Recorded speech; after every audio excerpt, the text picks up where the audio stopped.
Hello, everyone. It's Storm, and I hope that everybody had a wonderful spring break and is ready to get back into some of things. Today, we're going to be looking at school-based leadership teams and how professional development or how school-based leadership teams can help with development of initiatives and success of initiatives.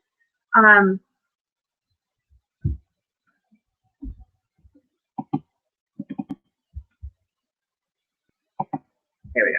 So the title of our article this week was titled "The Impact of School-Based Leadership Teams for Implementing a Successful Professional Development Initiative."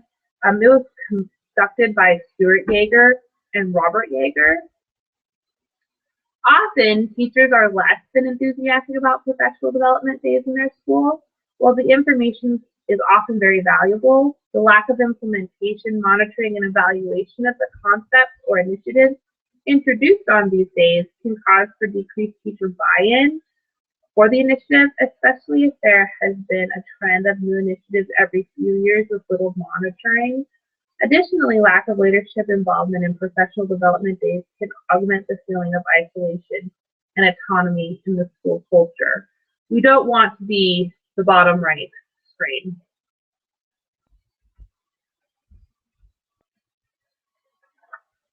In order to transform schools and improve student success, teachers need training and professional development. Professional development is key to school transformation and is dependent on the relationship between the teachers and the school leadership. One way to ensure that teachers and principals have a successful relationship is through implementation of school-based leadership teams in order to distribute leadership practices and increase collaborative learning.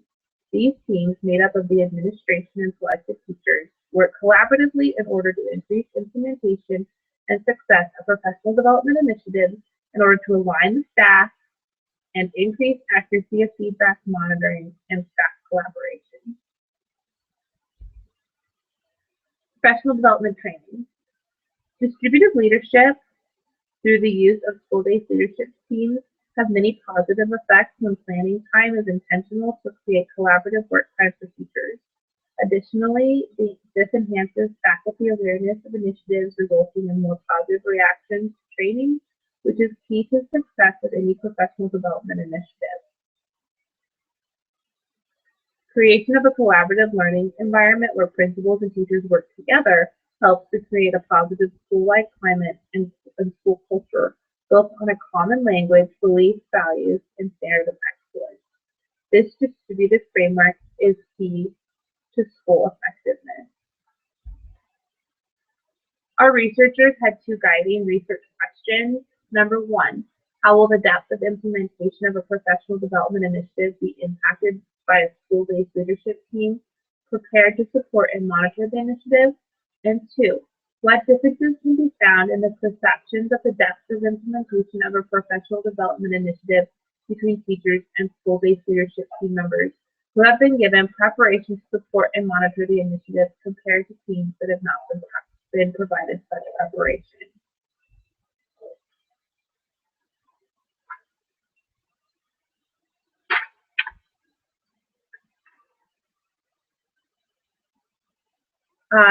It was a qualitative study. It was looking at the actual and perceived depth of implementation of a school-wide professional development initiative.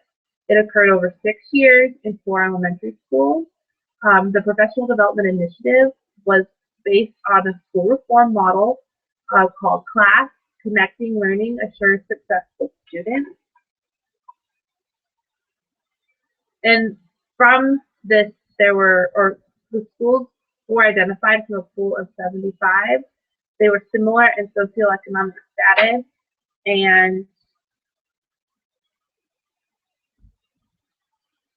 also there were informal interviews and classroom observations that helped in the selection.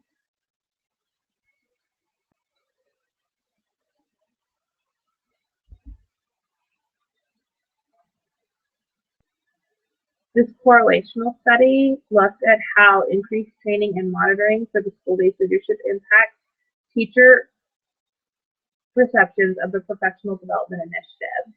In order to prepare the teachers and the administration, they attended a 1-week workshop in the summer.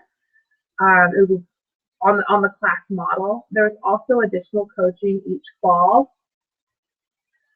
They looked specifically at the 4th and 5th grades selected for the 4th and 5th grades of these schools because they were at the same level of implementation in the model, and there were 3 sections of 4th and 3 sections of 5th at each school. They interviewed and used classroom observation forums to establish pretest scores. The school-based leadership teams were selected at each school. They were comprised of 5 teachers, and these teachers met weekly with the principal for 30 minutes the month before the study started, and this team then shared the information with the rest of the school staff.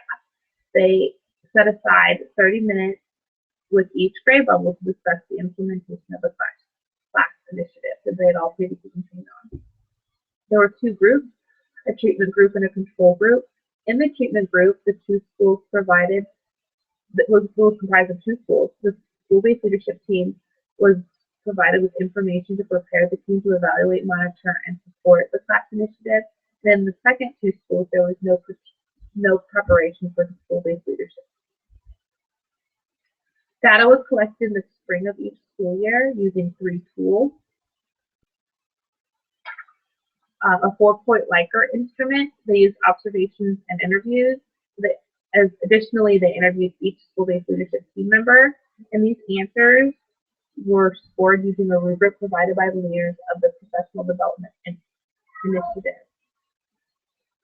In order to understand a little bit more about how they gathered and analyzed their information, we need to look at statistics that was covered in chapter 12 and 13 in our text. The definition of mean is the arithmetic average of all scores. You add up all the scores and divide by the number of scores. It's the preferred measure of central tendency. Range looks at the difference between the highest and lowest scores in a distribution. It's a quick estimate of variability of a particular sample. Variance is the amount of spread among scores. Small variance means the scores are close together, where larger variance means the scores are more spread out. The correlational coefficient is a measure of relationships. This is the degree to which 2 sets of scores are related. 2 sets of scores from one group of participants are evaluated, with 2 variables are highly related if the coefficient is near +1 or -1, and the 2 variables are not related if the coefficient is closer to 0. Chapter 13 covered inferential statistics, and inferential statistics are data analysis techniques for determining how likely it is that the results from the sample are the same results that would have been obtained for the entire population. It's a way to generalize the population of individuals based off of findings from the sample population. It answers the question, how likely is it that this sample is a representation of the whole? Sampling error is the expected chance variation among means. The hypothesis testing, then, is the evaluation of results against expectations. In order to reject a null hypothesis, and a null hypothesis being the no meaningful difference only to those due to sampling error, in favor of research hypothesis, the group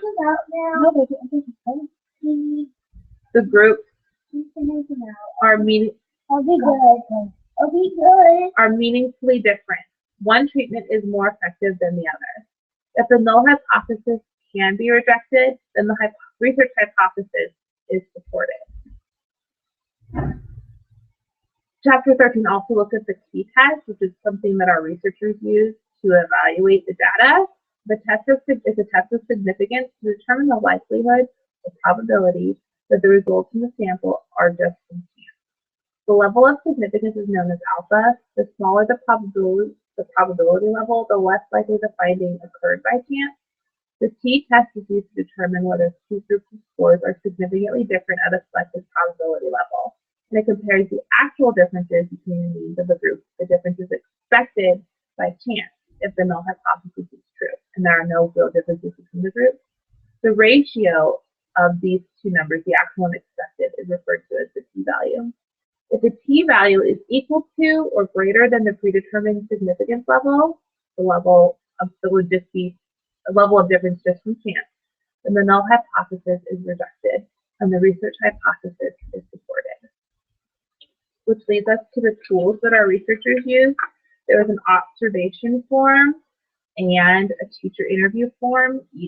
There was a number of questions, and each was analyzed using a 4-point Likert system, looking at specific elements of the implementation of the professional development initiative.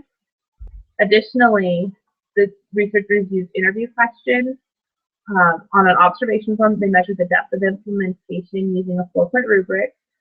The inter-rater agreement was calculated using Cohen's kappa coefficient with K equaling 0.67, so there was a strong inter-rater reliability. T-tests for the independent samples were applied to pre-test scores, and there was no significant difference between the control and treatment groups. We know that they all started at primarily the same level. The effectiveness of the experiment was assessed by using t-tests on post-test scores, which occurred in the spring of each school year. And additionally, the research tools were evaluated using Cronbach's alpha values. And the observation form was a 0.72, the teacher interview form was a 0.75, and the perception interview was a 0.81, and all of those fall in the good internal consistency level.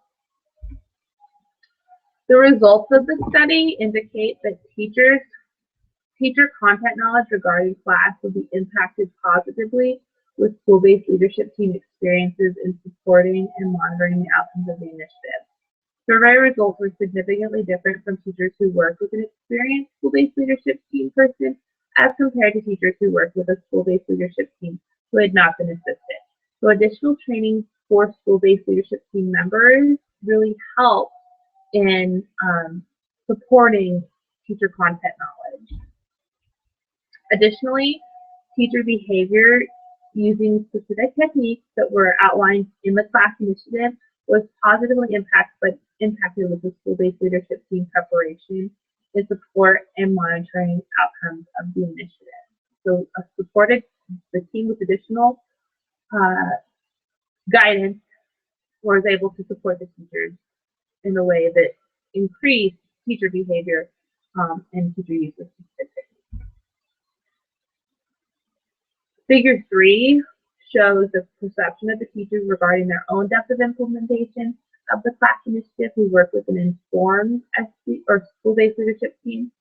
And those were aligned with the perceptions of the school-based leadership team regarding the depth of implementation by the teachers. The difference between the two was not regarded as significant. In contrast, the perception of teachers regarding their own depth of implementation of the initiative who worked with the school-based leadership team but had not had additional training was not aligned with perceptions of the school-based leadership team regarding the depth of implementation by the teachers. So the actual and what the school-based leadership team thought were different.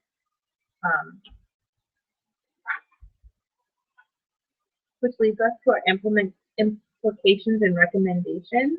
In order for successful implementation of professional development, leadership preparation is necessary. School leaders directly influence other teachers, motivate other teachers, and are responsible for the development of best practices in a school environment.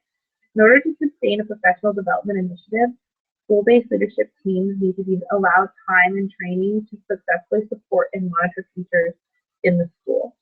Reversing the common culture of isolation and individuality with the use of distributed leadership frameworks and school-based leadership teams increases the success of initiative implementation. The researchers were able to answer their research questions. The depth of implementation of an initiative is increased when a school-based leadership team is prepared to monitor and support the initiative. When the school-based leadership team is engaged in accurate monitoring of the initiative, the implementation is aligned to what teachers think and the actual implementation and what the administration or the leadership thinks of the implementation are more accurate. Holistic professional learning, the teachers and leadership learning together, will increase implementation of initiatives and student success. The distributed leadership framework is successful and helping improve initiatives within our schools. Additionally, teacher perceptions of being non-committed and isolated leadership indicates less engagement and follow-through with the implementation of professional development initiatives, and further research is needed in the area of leadership distribution in order to determine the impact on implementation of professional development initiatives. I hope everybody has a wonderful week. Thank you.